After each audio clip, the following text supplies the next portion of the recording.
Hello everyone, स्वागत है आपका हमारे यूट्यूब चैनल में। तो आज हम लोग पढ़ेंगे समानांतर श्रेणी अर्थमेटिक प्रोग्रेशन।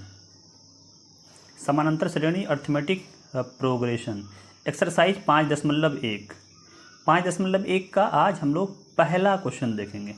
पहला क्वेश्चन है कि निम्नलिखित स्थितियों में से किन स्थितियों में संबंध संख्याओं की सूची एपी है और क्यों। देखिए, ये पहला प्रश्न है। इसमें से 4 प्रश्न है। इसमें से प्रश्न पढ़ के बताना है कि कौन सा एपी में है और कौन एपी में नहीं है। तो इससे पहले हम लोग थोड़ा सा एपी के बारे में जान लेते हैं कि आखिर एपी क्या होता है। उसके बाद हम लोग फिर प्रश्न पे आएंगे। तो चलिए एपी के बारे में जानते हैं। देखिए, एपी मतलब होता है अर्थमेटिक प्रोग्रेशन, समानांतर श्रेणी। समानांतर श्रेणी अर्थमेटिक प्रोग्रेशन।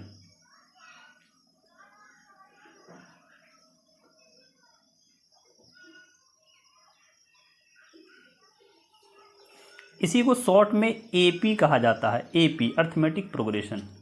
एपी वो होता है, ऐसा एक श्रेणी होता है जिसका अंतर क्या होता है, समान होता है।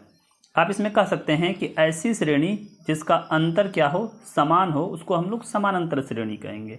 ऐसी श्रेणी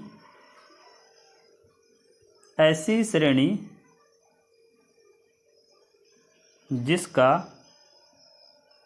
अंतर समान हो, उसको हम लोग समानांतर श्रेणी कहेंगे। एक उदाहरण के माध्यम से आपको हम समझाने का प्रयास करते हैं। मान लेते हैं 2, 4, ये 6 है, 8 है, 10 है, ये डैश डैश डैश। तो आप देख पा रहे हैं कि 2 और 4 के बीच में 2 का अंतर, 4 से 6 के बीच में 2 का अंतर, 6 से 8 के बीच में 2 का अंतर, 8 से 10 के बीच में 2 का अंतर। तो इस श्रेणी में क्या देख रहे हैं, सबके बीच का अंतर जो है वो समान है। तो ऐसी श्रेणी जिसमें पदों के अंतर जो हो वो समान हो, उसी को क्या कहेंगे, समानांतर श्रेणी कहेंगे। तो आई होप आप समांतर श्रेणी समझ गए होंगे। अब समांतर श्रेणी के टर्म को समझते हैं। तो आप यहाँ देखें, ये 2, ये 4, ये 6 और ये 8। तो इस पहले पद को हम लोग ए से डिनोट करते हैं। जो पहला पद है, कोई भी समांतर श्रेणी का जो पहला पद होता है, पहला पद, उसको ए से डिनोट करते हैं। और उसके बीच का जो अंतर होता है, सार्व अंतर, उसको कहते हैं सार्व अंतर। उसको डी से डिनोट करते हैं। सार्व अंतर, जैसे यहाँ 2 हुआ, फिर यहाँ 2, फिर ये क्या हुआ, सार्व अंतर हुआ। तो इसको हम लोग डी से डिनोट करते हैं, कॉमन डिफरेंस होता है। तो उसी प्रकार इसमें जैसे 2 है तो ये पहला पद, ये दूसरा पद, ये तीसरा पद, ये चौथा पद, इस तरह डैश डैश डैश आगे बढ़ेगा, 5वां पद, 6ठा पद। तो पहला पद को, जैसे पहला पद को A1 लिखेंगे, दूसरा पद को A2 लिखेंगे, तीसरा पद को A3 लिखेंगे। इसी तरह nवां पद को क्या लिखेंगे, nवां पद को लिखेंगे AN लिखेंगे। nवां पद को AN लिखेंगे। जो nवां पद होगा उसको हम लोग लिखेंगे AN। जैसे दूसरा पद था तो यहाँ 1 लिखें, पहला पद, दूसरा पद है तो 2 लिखें, तीसरा पद है तो 3 लिखें। तो nवां पद है तो AN लिखेंगे। nवां पद मतलब अंतिम पद, अंतिम पद, उसको AN से डिनोट करेंगे। अब हम लोग और आगे सब समझते हैं एपी का प्रकार, टाइप्स ऑफ एपी। एपी कितने प्रकार के होते हैं, हम शॉर्ट में यहाँ एपी लिख रहे हैं। ये समानांतर श्रेणी है। तो ये जो एपी है ये 2 टाइप का होता है। एक होता है परिमित एपी। कैसा एपी, तो परिमित एपी, इसी को बोलते हैं फाइनाइट एपी, फाइनाइट एपी। और एक होता है अपरिमित एपी, अपरिमित एपी, इसको कहते हैं इनफाइनाइट एपी, इनफाइनाइट एपी। अब दोनों के बीच अंतर क्या है, तो आप देखेंगे ऐसा एपी जिसका क्या हो, अंत हो। जैसे 2, 4, 6, 8, उसके बाद ये 10, ये क्या है, 10 के बाद ये खत्म हो गया है। 10 के बाद क्या हुआ, ये खत्म हो गया। तो ये परिमित है, मतलब इसका एक लिमिट है कि 10 तक ये है। तो ऐसे एपी को हम लोग परिमित, जिसका लिमिट हो। और इसी प्रकार अगर इसका उदाहरण ले तो 2, 4, 6, 8 और ये डैश डैश दे दें, तो इसका क्या है, ये सीमित नहीं है, ये आगे कहाँ तक जाएगा उसका पता नहीं है, तो इसी को बोलेंगे अपरिमित एपी। तो आई होप आप परिमित एपी और अपरिमित एपी भी समझ गए होंगे और एपी के बारे में भी जान होगी। तो पहला पद को ए कहते हैं और सार्वंतर डी, क्योंकि इसका ज़रूरत आपको आगे अभी पड़ेगा। तो चलिए हम लोग चलते हैं अब प्रश्न की ओर। तो आप देख पा रहे हैं इसमें पहला प्रश्न है कि प्रत्येक किलोमीटर के बाद टैक्सी का किराया, जबकि प्रथम किलोमीटर के लिए किराया 15 रुपया है और प्रत्येक अतिरिक्त किलोमीटर के लिए किराया 8 रुपया है। देखिए अगर हम लोग टैक्सी पे चलते हैं तो प्रथम किलोमीटर का किराया 15 रुपया है और अतिरिक्त चलेंगे उसके लिए 8 रुपया अतिरिक्त देना पड़ेगा। तो चलिए इसको बनाएंगे कैसे, इसमें देखते हैं। सबसे पहले लिखेंगे प्रथम किलोमीटर का किराया, प्रथम किलोमीटर का किराया तो कितना हो जाएगा प्रथम किलोमीटर का किराया, तो क्वेश्चन कह रहा है कि प्रथम किलोमीटर का किराया 15 रुपया है, तो ये 15 रुपया लिख दिए। और दूसरे किलोमीटर का किराया, दूसरे किलोमीटर का किराया तो ये 15 है, उसमें 8 जोड़ देंगे क्योंकि पहले किलोमीटर में 15 है, उसके बाद 8 अतिरिक्त किराया लगता है, तो कितना हो गया, ये 23 रुपया हो जाएगा। और तीसरे किलोमीटर का किराया, तीसरे किलोमीटर का किराया, तीसरे किलोमीटर क्या हो जाएगा, ये 23 है, इसमें फिर 8 जोड़ देंगे तो कितना हो जाएगा, ये 31 हो जाएगा। तो इस प्रकार आप देख रहे हैं कि एक श्रेणी हमें मिला, एक श्रेणी देखने को मिला। वो कैसा श्रेणी है, तो 15, 23, 21, 31 और ये डैश डैश ये चलता रहेगा। तो आप देख पा रहे हैं कि इसके बीच का जो अंतर है वो कितना बढ़ रहा है, तो 8 8 करके आगे बढ़ रहा है। तो हम इसमें कह सकते हैं कि ये क्या है, एक एपी है, लिख सकते हैं यह एपी में है। इस क्वेश्चन में इतना ही कह रहा था कि आप इस क्वेश्चन से बताएं कि ये एपी में है कि नहीं है। आप देख पा रहे हैं इसमें लिखा है संख्याओं की सूची एपी में है और क्यों है, तो क्यों का जवाब भी दे सकते हैं। इसमें आप लिख सकते हैं कि एपी में है क्योंकि इसके बीच का अंतर समान है। कोई भी श्रेणी के बीच का अंतर जब समान हो जाए तो वो एपी में होगा। तो चलिए हम लोग चलते हैं अब दूसरे प्रश्न की ओर।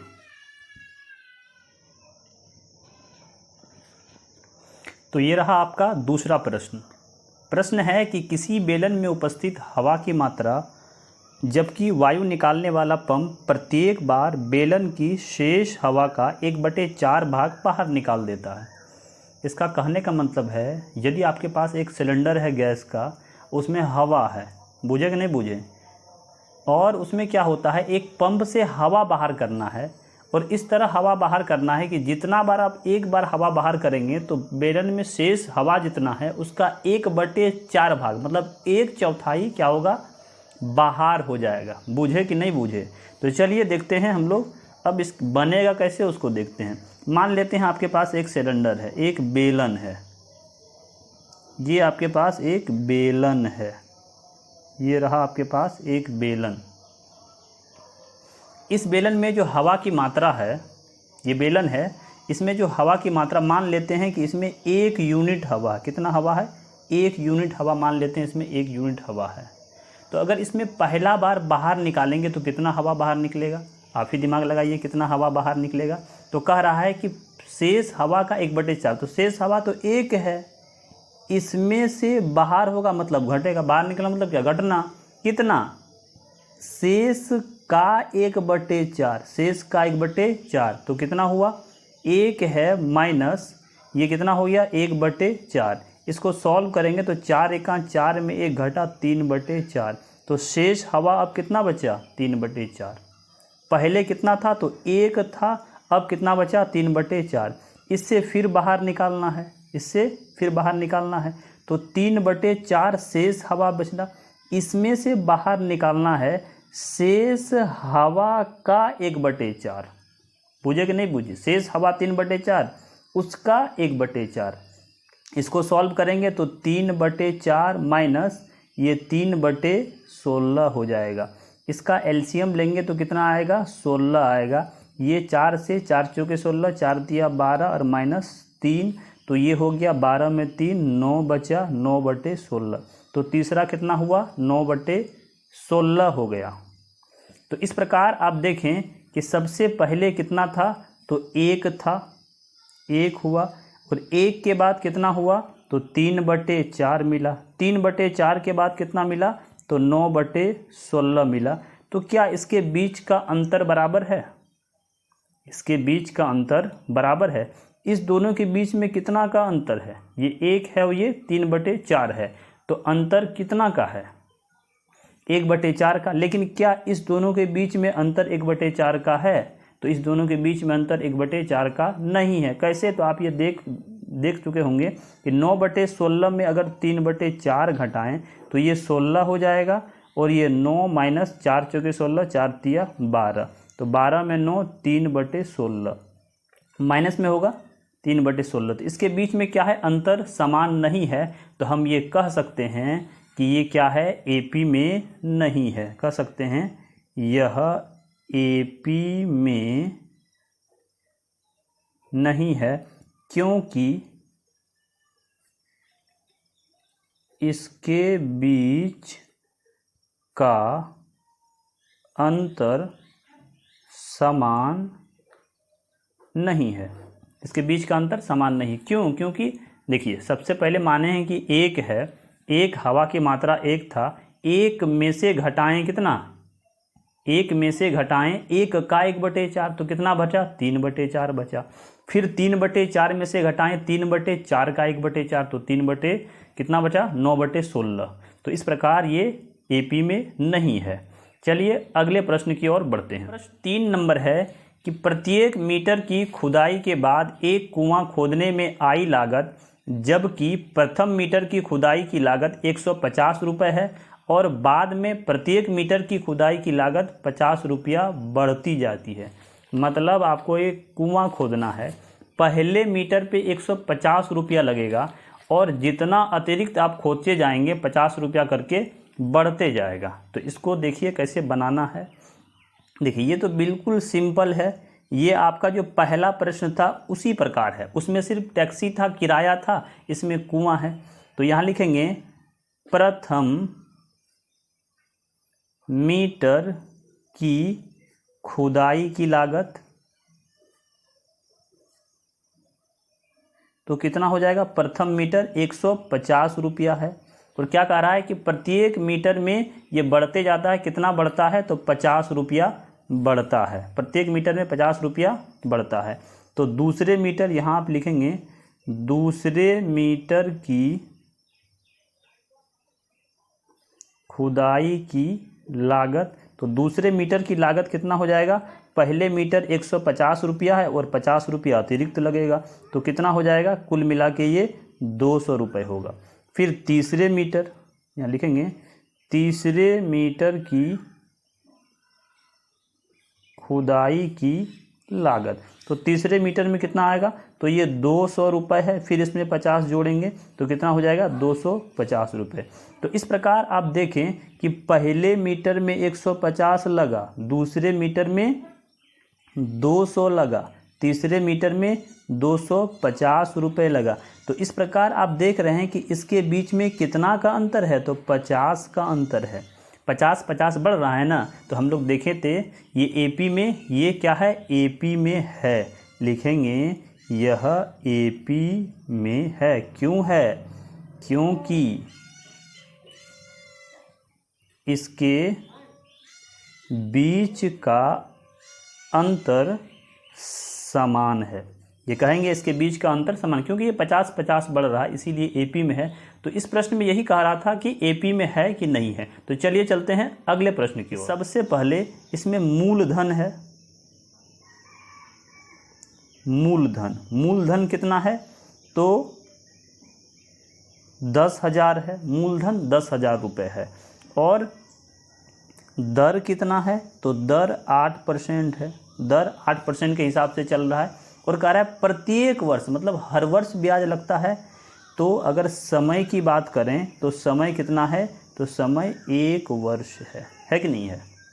तो यहाँ ब्याज बराबर लिखेंगे, ब्याज बराबर होता है मूलधन गुना समय और गुना दर अब बट्टे में 100। तो देखते हैं ब्याज कितना होता है। तो मूलधन कितना है 10,000 है, समय 1 वर्ष है और दर 8% है और बट्टे में 100। ये 2 जीरो से 2 जीरो कटेगा तो कितना हो जाएगा, ये 2 जीरो से 2 जीरो कटा तो ये 800 हो गया। ये कितना हो गया 800 हो गया। तो 800 क्या निकला, ब्याज निकला। तो पहले वर्ष में राशि कितना था, तो यहाँ लिखेंगे पहले वर्ष में तो 10,000 मूलधन 10,000 है, उसमें 800 रुपया बढ़ा तो दूसरे वर्ष कितना देना पड़ेगा। तो यहाँ लिखेंगे दूसरे वर्ष की राशि, दूसरे वर्ष की राशि कितना होगा, तो 10,000 है और इसमें से 800 देना पड़ेगा। तो ये हो जाएगा कितना आपका, ये हो जाएगा 10,800। ये दूसरे वर्ष की राशि हो गए। अब निकालते हैं तीसरे वर्ष की राशि। तो सबसे पहले इसका ब्याज निकालेंगे कि इसका ब्याज कितना होगा, उसके बाद निकालेंगे तीसरे वर्ष की राशि। तो ब्याज बराबर वही मूलधन P into R into T बटे 100, मूलधन गुना ब्याज गुना दर। तो अब की मूलधन कितना है, अब की 10,000 नहीं है, 10,800 है। क्यों, क्योंकि ये चक्रवृद्धि ब्याज है। तो यहाँ लिखेंगे 10,800 और गुना में रेट 8% है और टाइम 1 वर्ष है, बत्ते में 100। ये 2 जीरो से ये 2 जीरो खत्म होगा, इसको गुणा करेंगे तो कितना होगा, 8 8 64 के 4 हासिल रहा 6, 8 0 0 6 8 1 8, तो 864 हुआ।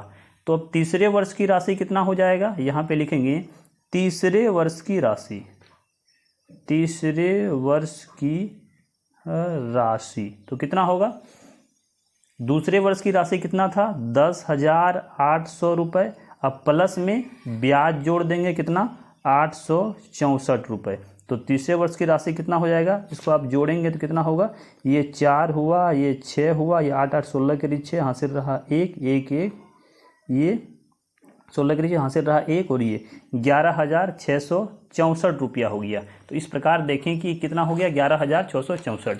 तो आप देखें कि प्रथम वर्ष कितना लगा, प्रथम वर्ष में कोई ब्याज नहीं था, प्रथम वर्ष में कितना लगा 10,000 लगा। दूसरे वर्ष में कितना लगा, तो दूसरे वर्ष में कितना लगा, तो 10,800 लगा दूसरे वर्ष में, 10,800 दूसरे वर्ष में लगा।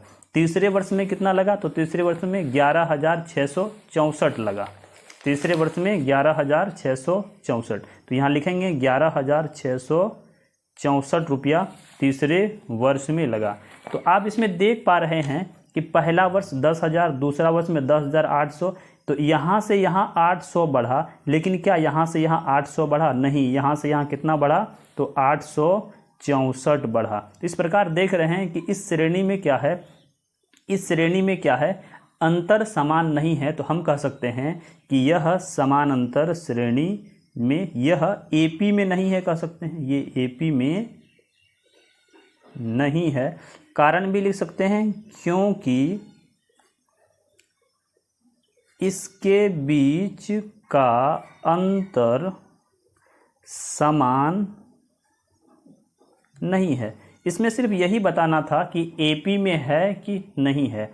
आशा करता हूं कि आपको ये सारा प्रश्न समझ में आ जाएगा और इस तरह प्रश्न संख्या 1 का चारों प्रश्न खत्म हो गया है। चारों